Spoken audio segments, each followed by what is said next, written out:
अस्सलाम वालेकुम। सियासत राउंड अप की एक और एपिसोड के साथ मैं हूं अरहम खान। नाज़रीन, सबसे पहले हम बात करेंगे कि सुप्रीम कोर्ट में क्या कुछ होता रहा है और क्या कुछ होने वाला है। जस्टिस तारिक महमूद जहांगीरी, जिन पर कानून की मुबैना तौर पर जाली डिग्री का इल्ज़ाम है और उनकी जो दरख्वास्त थी वो सिंध हाई कोर्ट में भी ज़ेर इल्तवा थी और फिर इस्लामाबाद हाई कोर्ट में भी थी, और कुछ रोज़ कबल हमने देखा कि इस्लामाबाद हाई कोर्ट ने उन्हें काम करने से भी रोक दिया है।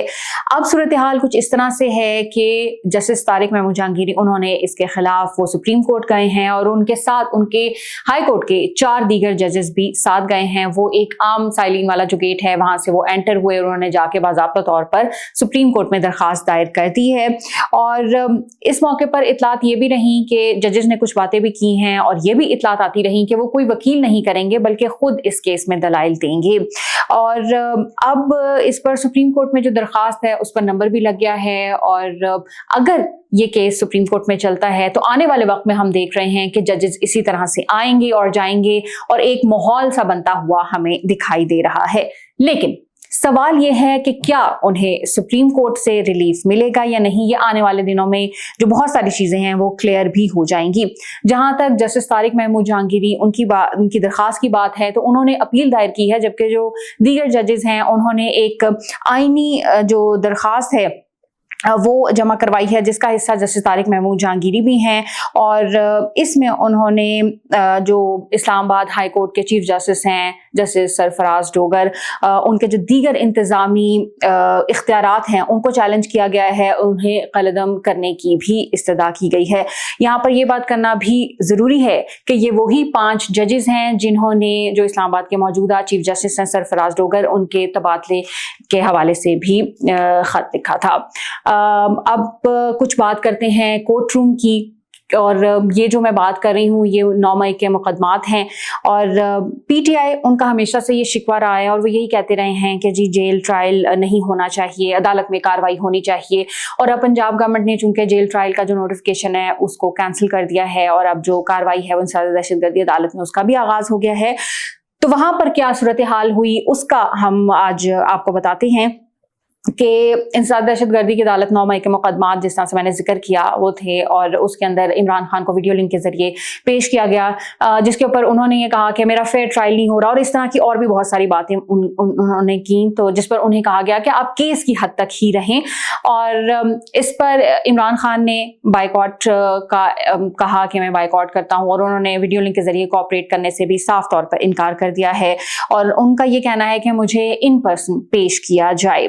तो यहाँ पर ये बात भी ज़रूरी है कि लाहौर हाई कोर्ट उनके अहकामात की रोशनी में इंसदाद दहशतगर्दी अदालत, उन्होंने कुछ SOPs जारी किए थे कि सिक्योरिटी सख्त होनी चाहिए, मोबाइल रिकॉर्डिंग वो भी नहीं होगी। और माजी में हमने देखा था कि सुप्रीम कोर्ट में इमरान खान को जब नैब तरामीम केस में वीडियो लिंक के जरिए पेश किया गया था तो उनकी एक पिक्चर बहुत ज़्यादा वायरल हो गई थी, वो लीक हो गई थी वहाँ से, और वो डिबेट का हिस्सा भी रहा था। तो इस दफ़ा जो है वो SOPs थे वो जारी किए गए थे, लेकिन इमरान खान उन्होंने वीडियो लिंक के जरिए जो पेश होने से बाइकआउट कर दिया है। दूसरी जानिब इस्लामाबाद हाई कोर्ट, वहाँ पर पीटीआई के हामी वकला और वहाँ पे जो उनके कुछ लोग थे वो प्रोटेस्ट कर रहे थे, और वहाँ पर ऐसा हुआ कि इस्लामाबाद हाई कोर्ट बार के जो सदर हैं वाजिद गिलानी, वो वहाँ से गुजर रहे थे और उनके ऊपर आवाज़ें कसी गईं और इतलात है कि उन पर तशद्दुद भी किया गया, जिसके ऊपर बार ने सख्त रद्द-ए-अमल उनका सामने आया और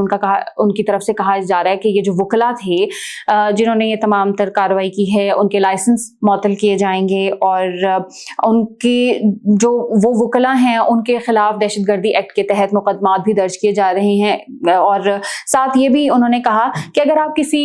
वकील को या जजेस को आप सपोर्ट करते हैं, उनके हामी हैं, तो आप जरूर करें, लेकिन इस तरह की जो सूरत हाल है या जो इस तरह का सलूक है वो किसी भी तरह बर्दाश्त नहीं किया जाएगा। लास्ट में आज जो हम बात करेंगे वो है खैबर पख्तूनख्वा में जो दहशतगर्दी है उसके वाक़यात भी हो रहे हैं, और जो ये जो दहशतगर्दी है इसके पीछे कौन है उसके ठोस शवाहिद हमारे सामने आ गए हैं। DG ISPR major general Ahmed Sharif Chaudhry, उन्होंने एक जर्मन जरीदा है उसको इंटरव्यू दिया है और उसके अंदर उन्होंने ये वाज़े तौर पर बता दिया है कि जो दहशतगर्दी है और जो दहशतगर्द हैं उनकी डोरें भारत से हिलाई जा रही हैं। ये जो तमाम तर कार्रवाइयाँ हो रही हैं इसके पीछे भारत है, और भारत हमेशा से ये वावेला करता है कि दहशतगर्दी का वो शिकार हैं, लेकिन दर हकीकत पाकिस्तान के पास कुलभूषण यादव जैसे जो सबूत हैं वो भी मौजूद हैं। इससे पहले भी हम देखते रहे हैं DGISPR बेशतर जो उनकी प्रेस कॉन्फ्रेंसेज हैं उसके अंदर भी वो भारत के खिलाफ ठोस शवाहिद दुनिया के सामने रख चुके हैं, और अब भी ऐसा ही हुआ। और ये जो एक नई लहर पाकिस्तान में है, खास तौर पे KPK में जो है, वहाँ पर जो अफगानिस्तान में मौजूद शरपसंद हैं और उनके जो सहूलतकार हैं, और उसकी जो बैक है वो इंडिया कर रही है। इसके अलावा उन्होंने जो DGISPR है उन्होंने ये भी वाज़ेह किया कि पाकिस्तान में जो गैर कानूनी तौर पर अफगान बाशिंदे मौजूद हैं वो इन तमाम एक्टिविटीज़ में मौजूद हैं, और इसके सबूत दुनिया के सामने भी रखे जा रहे हैं। और अब हम सबको पता है कि पाकिस्तान और इंडिया का मैच होने जा रहा है संडे को। इंडिया ने जिस तरह से, उनके प्लेयर्स ने जिस तरह से पिछले मैच में किया, सियासत को वो दरमियान में लेकर आए, तो अब बेहतरीन मौका है पाकिस्तान क्रिकेट टीम के पास कि वो भरपूर जवाब दे और तमाम हिसाब बराबर कर दें। हम अपनी टीम को गुड लक कहेंगे, और उम्मीद है कि हमारे जो खिलाड़ी हैं वो मैदान में अच्छी कारकर्दगी दिखाएंगे और भारत को एक अच्छा जवाब देंगे। इसी खबर के साथ हमारा जो राउंड अप है वो इख्तिताम को पहुंचता है। अपना बहुत सारा ख्याल रखिएगा। पाकिस्तान जिंदाबाद।